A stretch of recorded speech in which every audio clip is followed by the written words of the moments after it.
food and water have passed through the Rafah border crossing between Egypt and into Gaza. A spokesman for the Israel Defense Force says none of the trucks are carrying fuel. It's been 2 weeks since Hamas launched its attack on Israel, and now IDF tanks are lined up on the border with Gaza, where the prospect of a ground incursion is looming. And an American woman and her teenage daughter, they're free after their surprise release late yesterday. They were visiting family at a kibbutz close to Gaza when they were taken hostage by Hamas. The IDF said today it believes that 210 people are being held hostage in Gaza. The group says the current priority is the return of all of the hostages. CNN's chief international correspondent Clarissa Ward is with us now.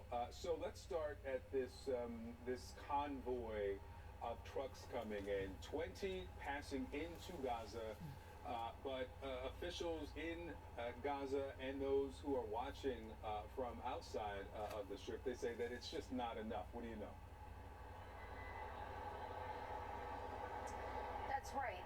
Essentially, before this latest spasm of violence, so let's say 3 weeks ago, Victor, more than 450 trucks of aid, according to the UN, would go into the Gaza Strip every day. So now it's been 2 weeks of no aid, relentless bombardment, mass displacement. 20 trucks is obviously just a drop in the ocean, but officials are saying that they're hopeful that this is the start of something more sustained, more continuous. The UN believes and hopes that potentially tomorrow or on Monday that more of their trucks could go through. Today those 20 trucks were Egyptian Red Crescent trucks. They drove through the Rafah border crossing.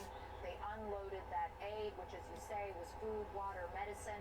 Palestinian trucks then loaded the aid and drove it through to the Gaza side. Now, there's a meeting today of Arab leaders here in Cairo. It's called a Conference of Peace. President Sisi, the Egyptian president, spoke in the last hour or so. He said, this is a welcome sign, but it's not enough. We need to build on this and establish a sustained humanitarian corridor.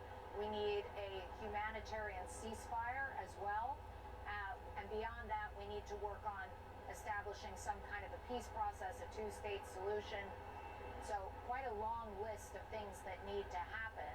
Right now, there seems to be consensus, at least on that first step of trying to establish a more continuous or sustained humanitarian corridor, but there are conditionalities on all sides, and that is what is making it difficult. As you mentioned, the Israelis have been reluctant to allow fuel in.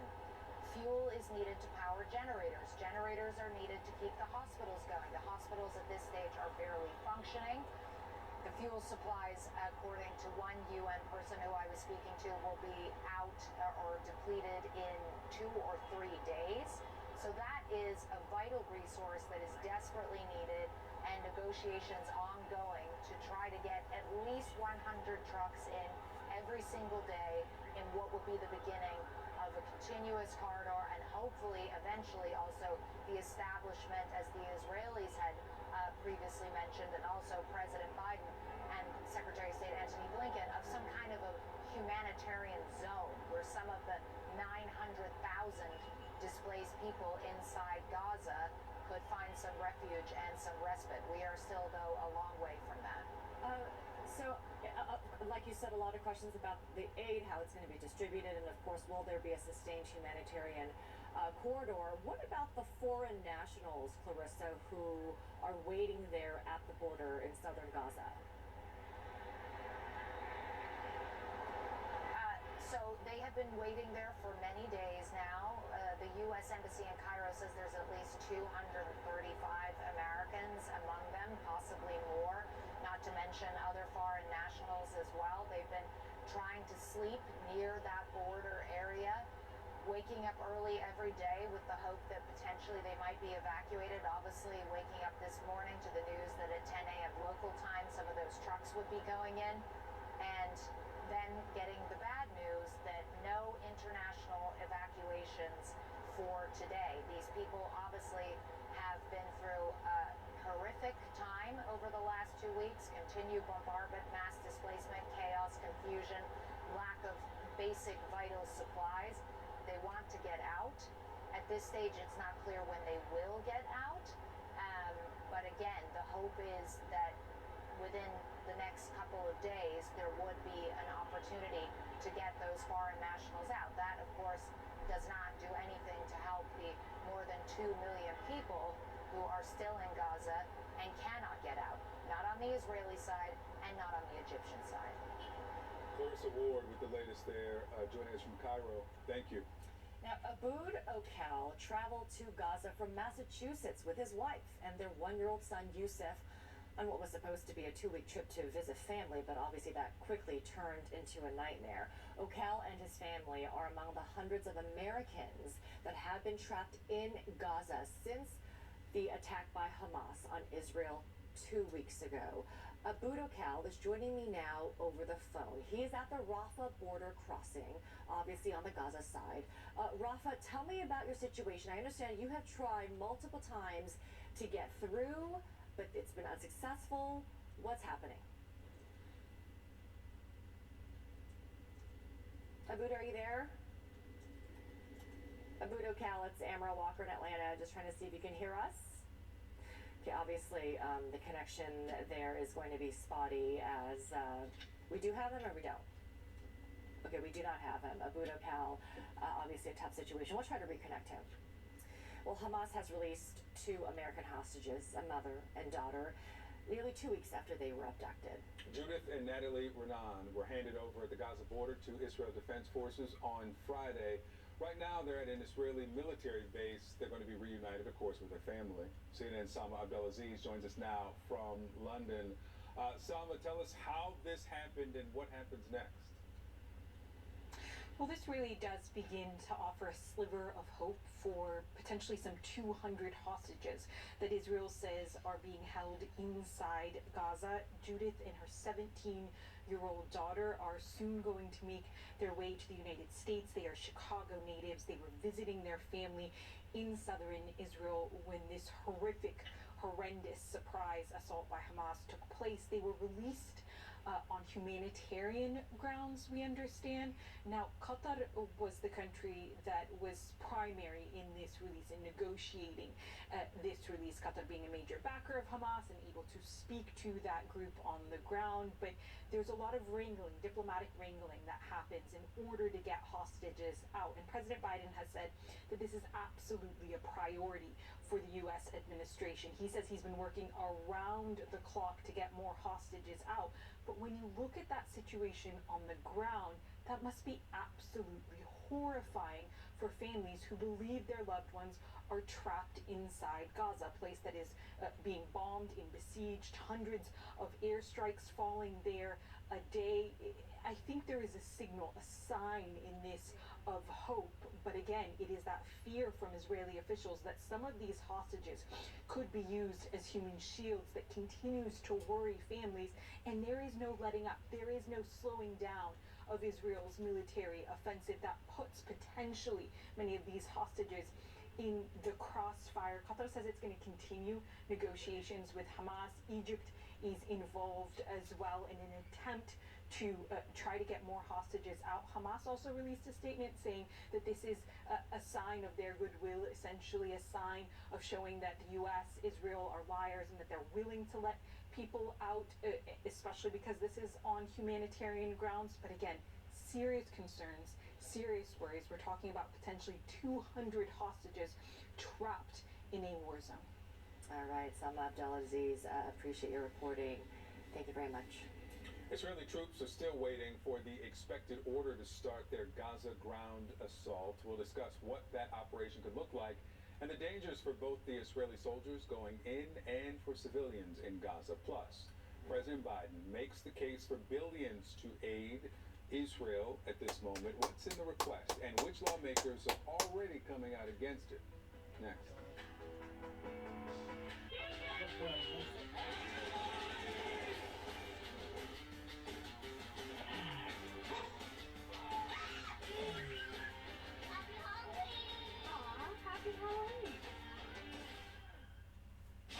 Sure Max Protein with 30 grams of protein. Those who tried me felt more energy in just 2 weeks. Here, I'll take that. Ensure Max Protein. 30 grams protein, 1 gram sugar, 25 vitamins and minerals, and nutrients for immune health. Sail through the heart of historic cities and unforgettable scenery with Viking. Unpack once and Hey, you politicians, don't come out against Biden's package to help fund Ukraine and Israel. What do you think you're doing? A song by Paul Beckman, Polly Rainbow Song. Also, the new and first leader of humankind in the free world.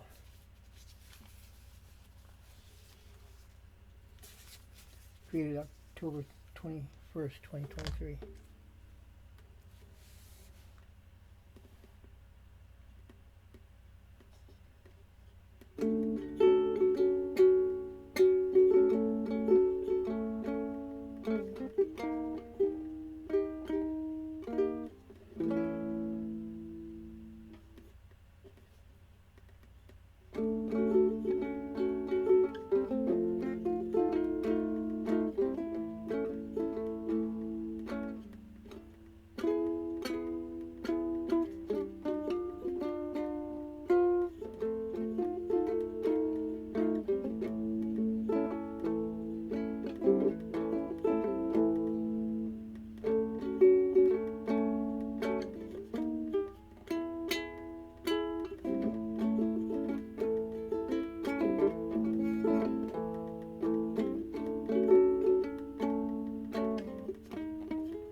Hey, you politicians,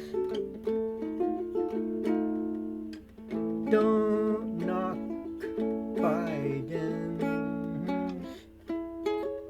package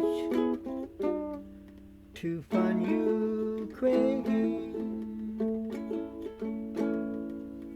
Hey, you politicians, what do you think you're doing? Don't knock Biden's package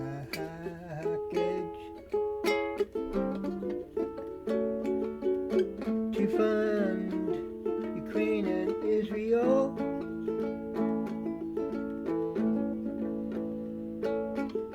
Hey, you politicians, don't knock Biden's funding package to help fund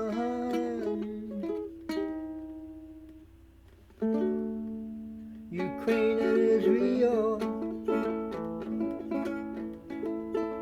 As you could tell in his oval speech he gave, it's so important for democracy and freedom. You gotta do it.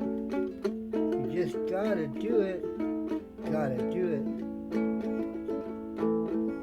Otherwise you would be appeasing Hitler in World War II, wouldn't you? And you know where that got countries to? Got them nowhere, except for invaded. Come on, you politicians, get your heads together, won't ya? Come on, you politicians,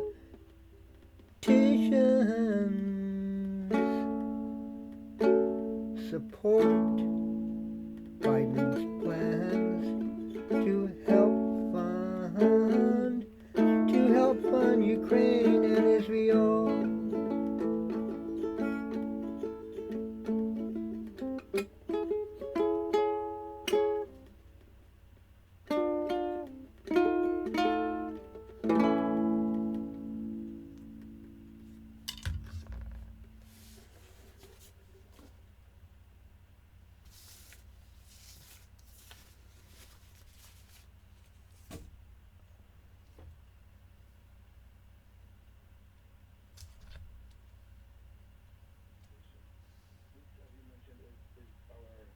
A third or fourth attempt at least to cross at least 3 confirmed messages from the State Department that we should head to Rafah crossing, only to be taking this risky drive up here, burning whatever fuel reserves we have left in the cars to try to get here, bake in the sun all day, and then no communication thereafter, only to have the sun set on us and basically force us to leave back to wherever we're sheltering for fear of our lives, as this is an extremely dangerous area Yeah, what a near scary the borders, and it's been before. Your voice, Abood, sounds so calm, and that's probably you being a father trying to keep your family together. You have a 1-year-old son and your wife. You just saw photos of them. Where are they, and where are you sheltering at night? Yeah, this is, we have no option, my wife and I, but to be strong. I think we would be in a different situation if we didn't have our 1-year-old son with us. Basically have had to run for our lives. We being in northern Gaza with my wife's family at the beginning of the war, and then when the IDF announcement came in to basically asking everyone in northern Gaza to leave south for their safety and to save their lives, we did that.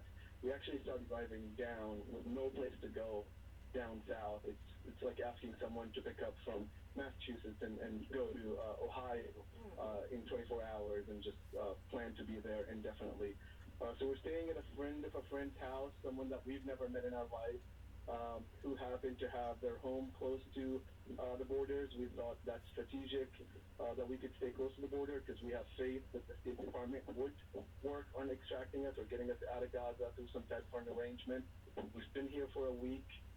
We're staying in a normal single-family home, 2 floors with about 40 people, sharing everything we can share, from food to drinking water supplies, because basically about 1.1 million people were asked to leave northern Gaza and head south, many of whom are in a similar situation like us, and including hundreds of American families that have met at the crossing, and that basically even in some cases switch locations every night because they don't have a place to stay at. Oh, it has to be such a frightening situation as you're trying to keep your family safe, Abood. Let me ask you about the aid that you said you saw coming in from the Egyptian side of the Rafah border crossing. What have you seen, and do you need aid? I couldn't tell what type of aid came in because all the trucks are covered.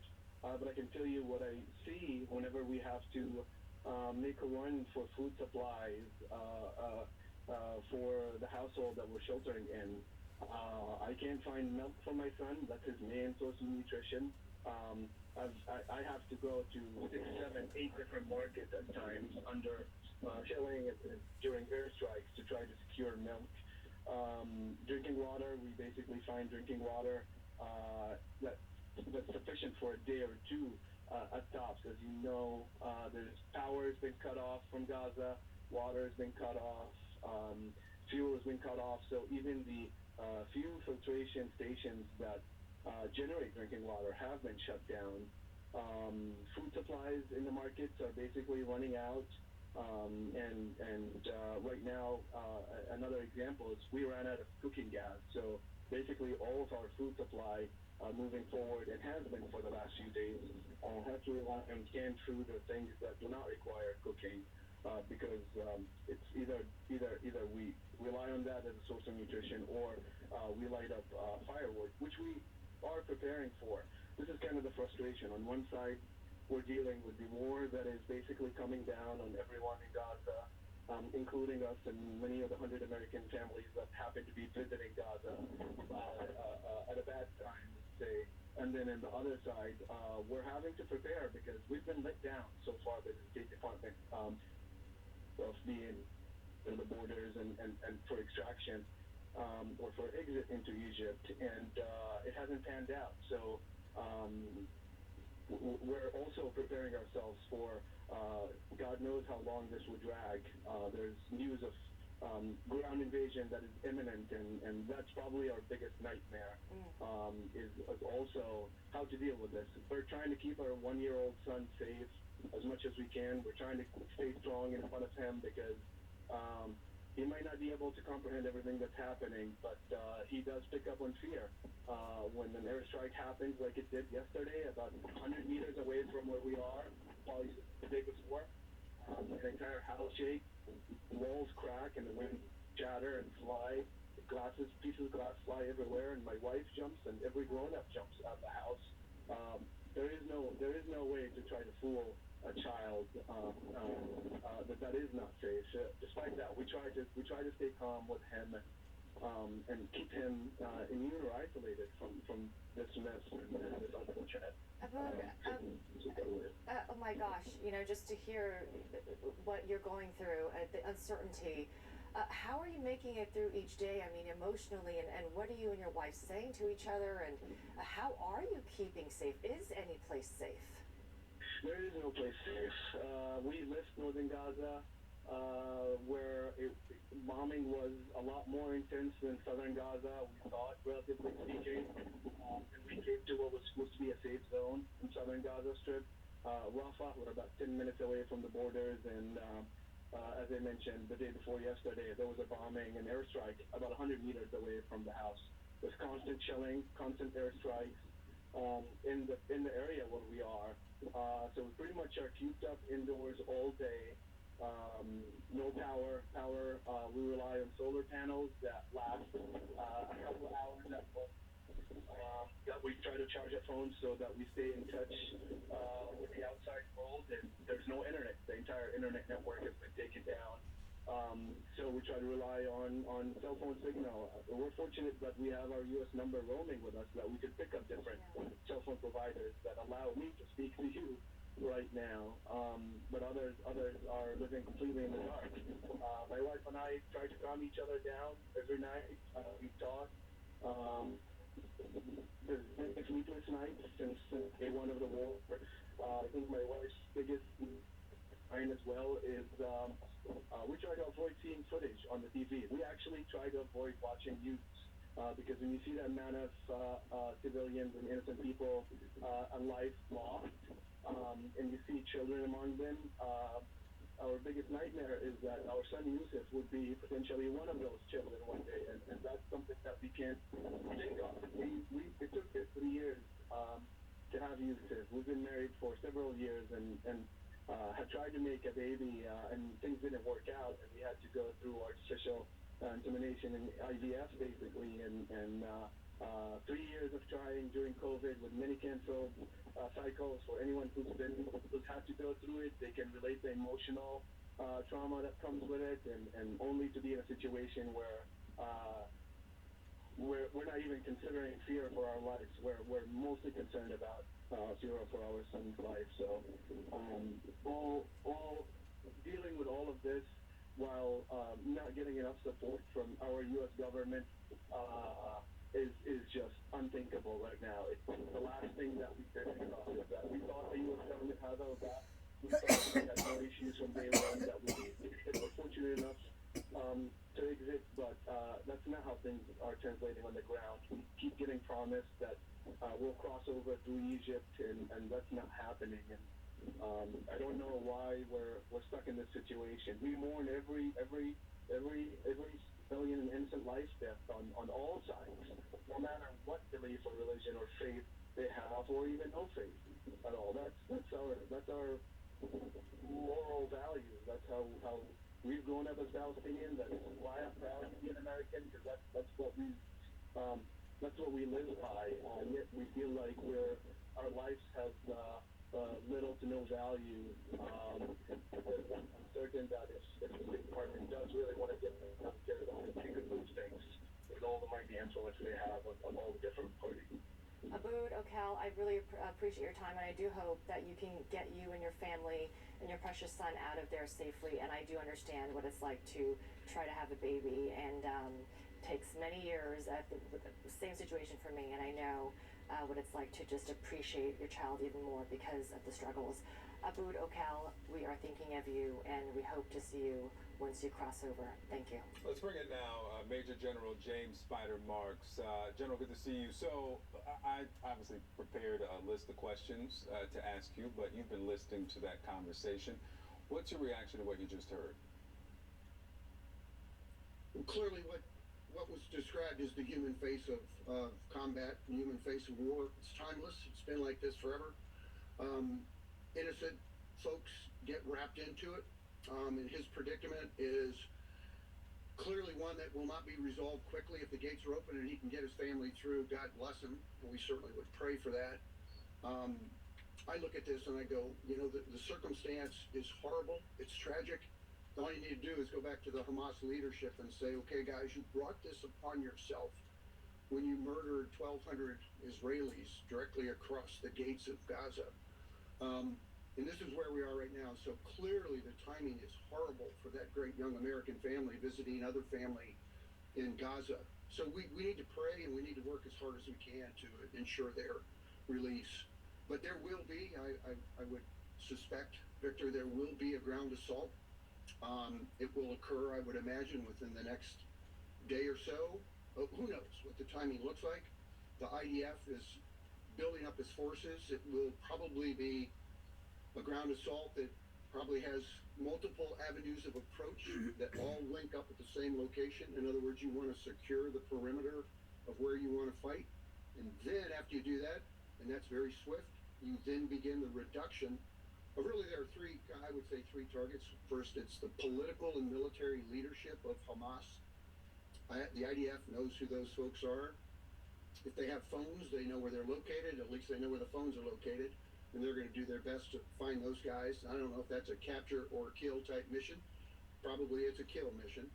The second thing is they need to be able to go after what I would call the command and control structure, that tunnel complex that allows Hamas to work with impunity and to maneuver and to keep hostages in multiple locations and never the same location, and for them to conduct the necessary steps of command and control that they've had in place. And this is a tunnel complex that is immense, as we all understand.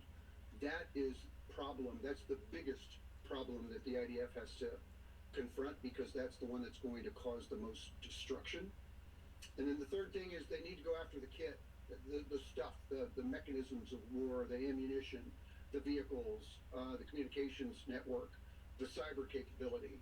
So those are the three targets, and that is an immensely difficult task, because this is urban warfare, which is the most difficult warfare of all.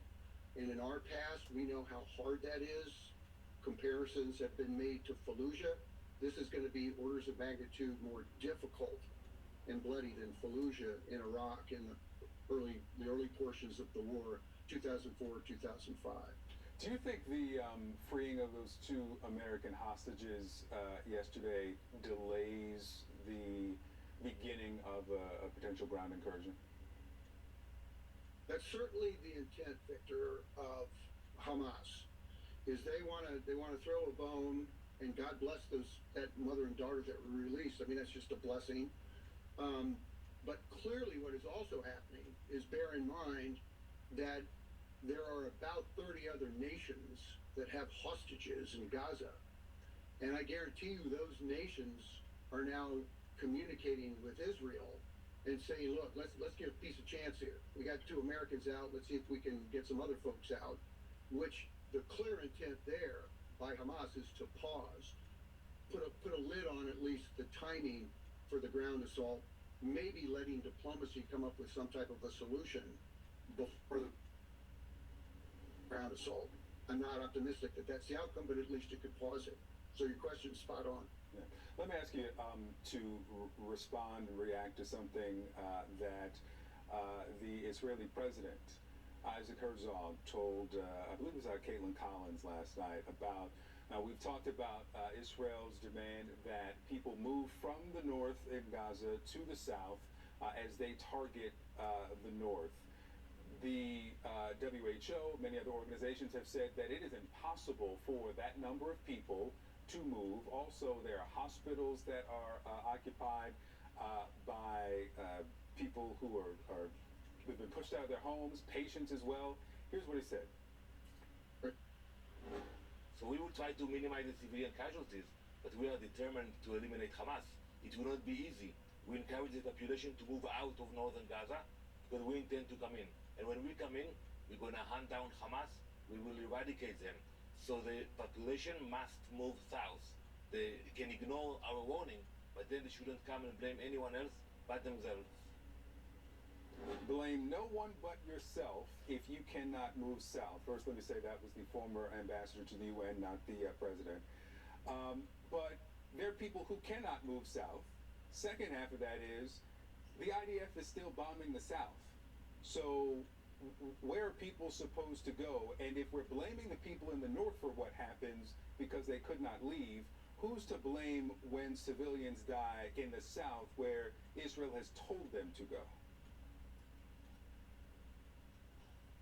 Well, the discussion of blame is an easy discussion to have because fingers can point in 1,000 different directions, right? Let me remind everyone, The not my issue words, is you his have a words. terrorist organization. No, I got it. I got it. No, I'm just saying that when you talk about blame, that really goes to, Victor, is you have to speak about accountability for all of this. And what Israel is dealing with is a terrorist organization that essentially wraps itself in its own civilians. This is not a Palestinian issue. This is a Hamas issue. And Israel would reinforce that. There will be targeting that takes place. There will be no intentional targeting to go after a hospital. We've already determined what happened in that hospital a few days ago, right? That was the Islamic Jihad that did that. That was not Israel. Israel is a professional force. They will do everything in their power, and I've trained with the Israelis. They will do everything in their power to avoid civilian casualties, but civilian casualties will be an inevitability of combat in this type of area. And that is going to mitigate and will adjust the type of engagement profile that the Israelis take. But it will also be one of those things that will not be totally eliminated. There will be civilian casualties. They're trying to eliminate Hamas. There could be a discussion that says, let's just turn northern Gaza into glass. I'm not optimistic the Israelis are going to do that. They've got the capacity to do that. They've got some significant, massive ordnance air blast weapons. The Moab bomb that was used in Afghanistan, that thing could do some incredible damage.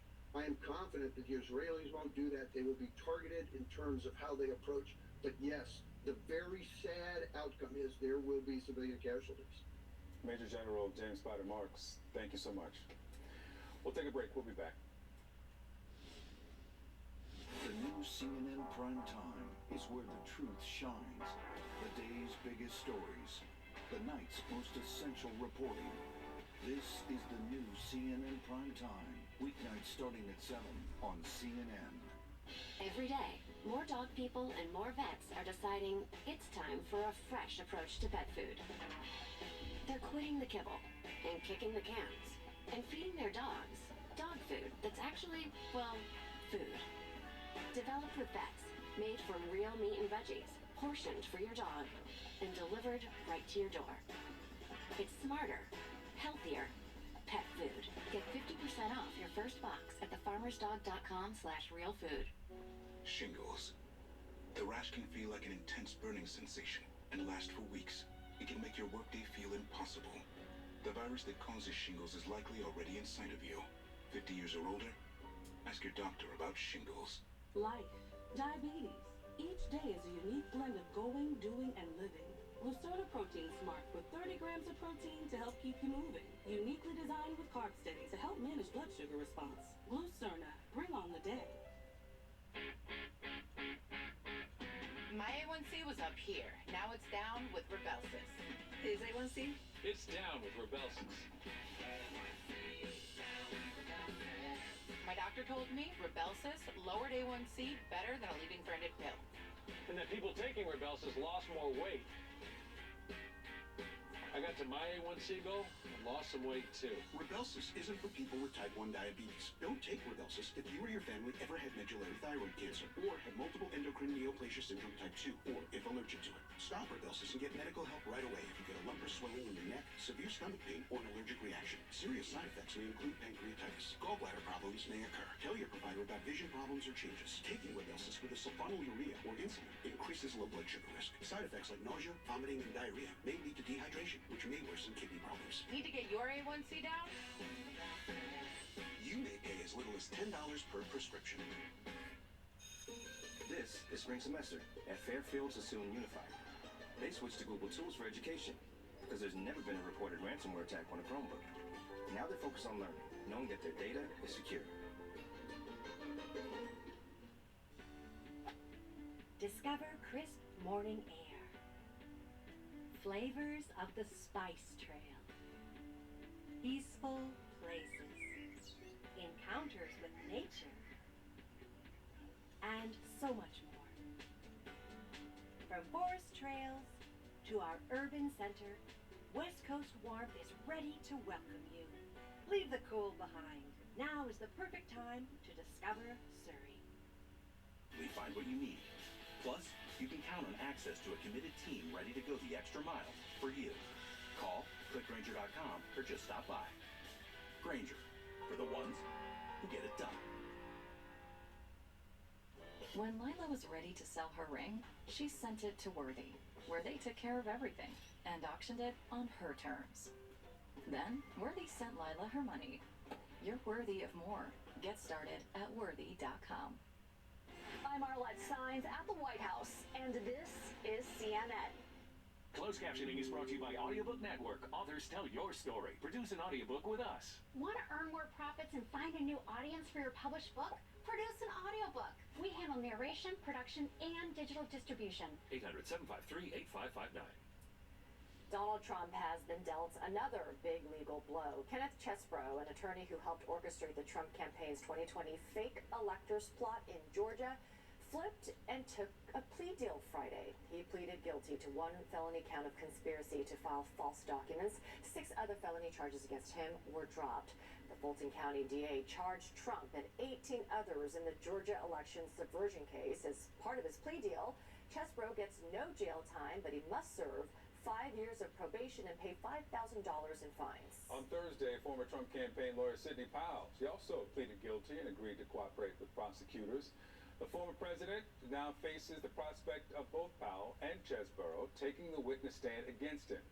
Let's bring in CNN senior legal analyst, former federal prosecutor Ellie Honig for some perspective and what can happen next. Ellie, on a Saturday morning, it's good to have you, sir. So what do these pleas mean for Donald Trump? Give us a little more on that. Well, Victor, any way you cut this is bad news for Donald Trump because prosecutors now have 2 new witnesses, 2 people who were lawyers for or in favor of Donald Trump, people who were to varying extents insiders or present for key conversations, people who the prosecutors are now going to be able to put these 2 on the stand, Chesebro and Powell, and have them walk a jury through exactly what was happening on the inside of these criminal conspiracies. And importantly, Victor, as part of these deals, both of these folks, Sidney Powell and Kenneth Chesebro, have had to admit that, yes, what I did was criminal, and yes, it was part of a broader conspiracy. And so these are 2 more problems that Donald Trump has to worry about. It's been a rough couple days for him. Yeah, they have to admit that what they did was wrong. They've got to write letters to the people of Georgia, but no jail time. Relatively small fines and restitution. In the case of Chesebro, he pleaded guilty to a felony, but after completion of the probation and other elements, he can legally at some point say he was not convicted of a felony. Are these reasonable deals? And what do you think the message is to other members or other people who've been indicted there in Georgia? I think that's a very fair question to ask of the DA here, Victor. Look, the DA made a big deal at the time of these charges about how serious these crimes were, and yet now we've seen 3 people, actually, the 2 you've mentioned, and also Scott Hall, all plead out, and none of them have gotten a day in prison. They've all gotten probation deals or better. By the way, the apology letter is just silly. That's not a normal part of this. The way you apologize is by admitting your guilt in court, taking a plea and testifying. I don't know what this apology letter stuff is, but I think it raises a question about just how much is the DA willing to give up to get their testimony. Now, it is normal. Prosecutors do give defendants sometimes very substantial breaks if their cooperation is important enough. But I think the question is the prosecutor doing this here because the testimony is so important and so valuable, or is the prosecutor doing this here to just make these cases go away, to avoid having to try the early case, which now won't start? It was supposed to start next week. And I think ultimately that's a question that the DA will have to answer. Are these fair deals, or are they overly lenient? Yeah, speaking of next week, Michael Cohen will be on the stand. This is in the New York case related to the president allegedly, through the Trump organization, manipulating the value of property. And of course, this started in 2019 with Michael Cohen's congressional testimony alleging this. He is obviously a problematic witness, has admitted to lying in the past. Is he a net positive for prosecutors here, do you think? Well, that's going to be some kind of moment, Victor. When Michael Cohen walks into that courtroom, Donald Trump may choose to be there as well. There's obviously no love lost between them. You know, a lot of this started with Michael Cohen. As you said, he testified in Congress in 2019 that this is something the Trump organization would do. To me, the make or break question for Michael Cohen is, does he have the specifics? Because we know, we've already heard Michael Cohen testify, this is sort of a pattern and practice that the Trump organization would overinflate their assets. But what I want to see is, can Michael Cohen pinpoint specific transactions that he was part of and explain that they were overinflated and that they were done specifically at Donald Trump's direction? As you say, Michael Cohen is a fraught witness. He does have those convictions for perjury and fraud, but I also think Michael Cohen has had a pretty sharp record since he turned on Trump of telling the truth and being supported in the things that he's alleged. Ellie Honig, good to see you. Thank you. President Biden wants Congress to sign off on billions in more aid to Israel, but he's getting some pushback from progressives in his own party. We'll have more on that next. Dry skin is sensitive skin too, and it's natural. Treat it that way. Aveeno Daily Moisture with prebiotic oat is proven to moisturize dry skin all day. You'll love our formula for face too. Aveeno.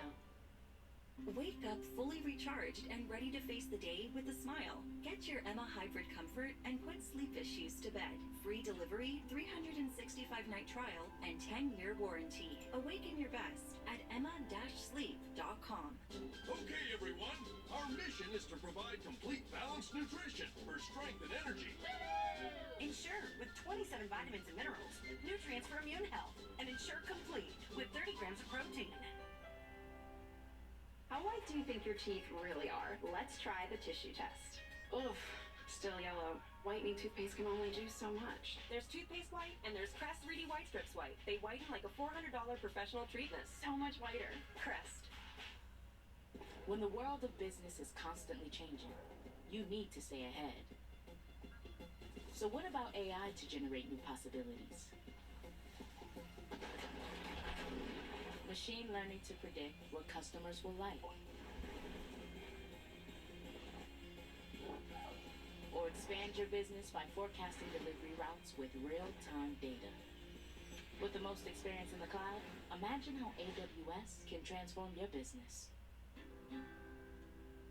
With thyroid eye disease, I hid from the camera, and I wanted to hide from the world. For years, I thought my TED was beyond help. But then, I asked my doctor about Tepezza. Tepezza is the only medicine that treats TED at the source, not just the symptoms. In a clinical study, more than 8 out of 10 patients taking Tepezza had less eye bulging. Tepezza is an infusion and may cause infusion reactions.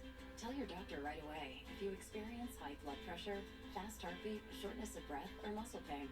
Before treatment, tell your doctor if you have diabetes, IBD, or are pregnant or planning to become pregnant.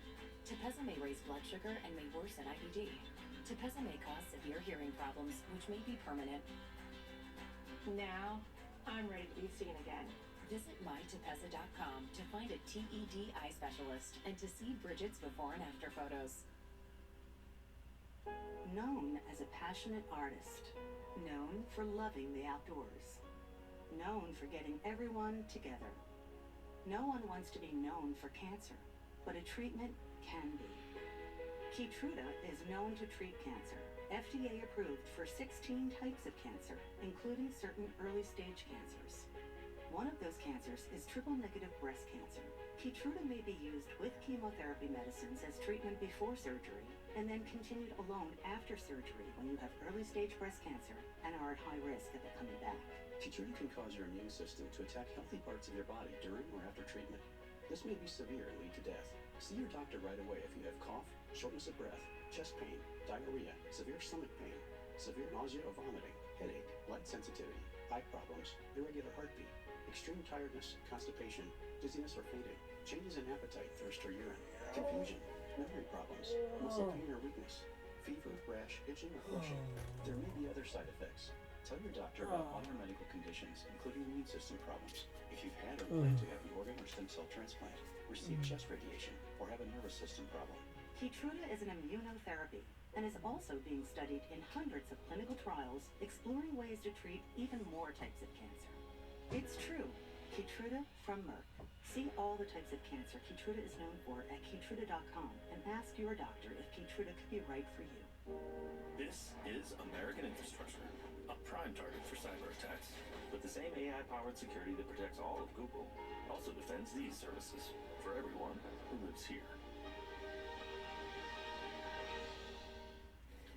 The Biden administration is asking Congress for $105 billion in security funding for Ukraine and Israel. Some of the money would also be for Taiwan and the U.S. southern border. But the president has some work to do. First, the House is now on day 18 with no speaker, so it can't even pass legislation. Second, dwindling support among Americans and Republican lawmakers, too, for Ukraine as the war in that country drags on.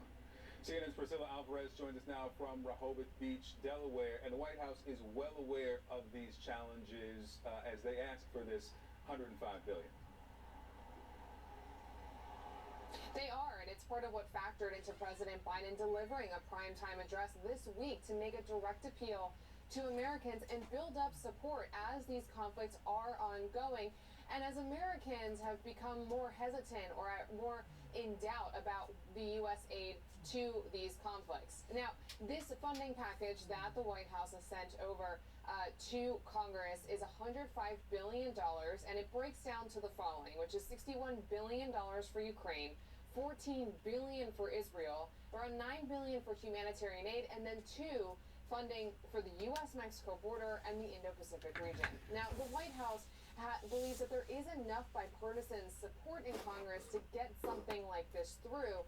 But the big challenge in all of this is that the House remains without a speaker. House Republicans ended the week scrambling yet again to find a speaker after pushing Republican Representative Jim Jordan out of the race. Now, there are new speaker hopefuls who will emerge in the coming days, and the question is whether they can get someone into that position so that this funding package can come to fruition and that this aid can get to Ukraine and Israel, among the other asks. Now, the White House has called all of this playing out on Capitol Hill, quote, chaotic infighting. But it's chaotic infighting that they, too, have to grapple with as they try to show the support.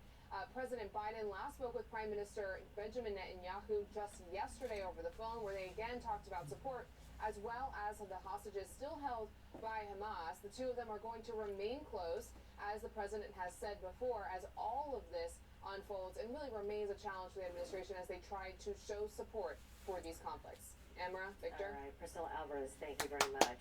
Right now, there is a search for a suspected killer. A judge in Maryland was killed in what police call a targeted attack. But we're learning about this suspect and the reward being offered. Tomorrow, how did Hamas orchestrate their massive attack on Israel? Sarah Seidner explores the history of this secretive and dangerous terror group. And what comes next? The whole story with Anderson Cooper. Tomorrow at 10 on CNN.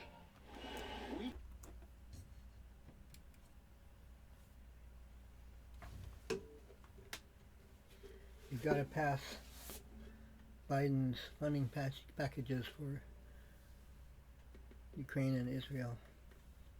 Congress. A song by Paul Beckman, Parliament song, also the new and first leader of humankind in the free world. Created October 21st, 2023.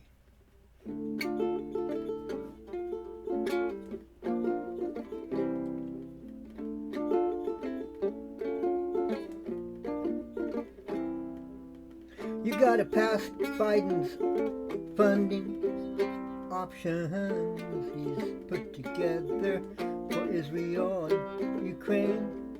You just gotta do it.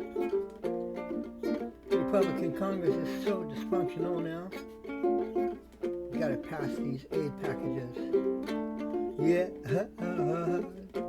yes you do. You just gotta do it now. The world situation is such that it is. Pass these funding packages so they can get the tools and weapons and everything that is needed for them to stay in the fight against Russia, that being Ukraine, and with Israel.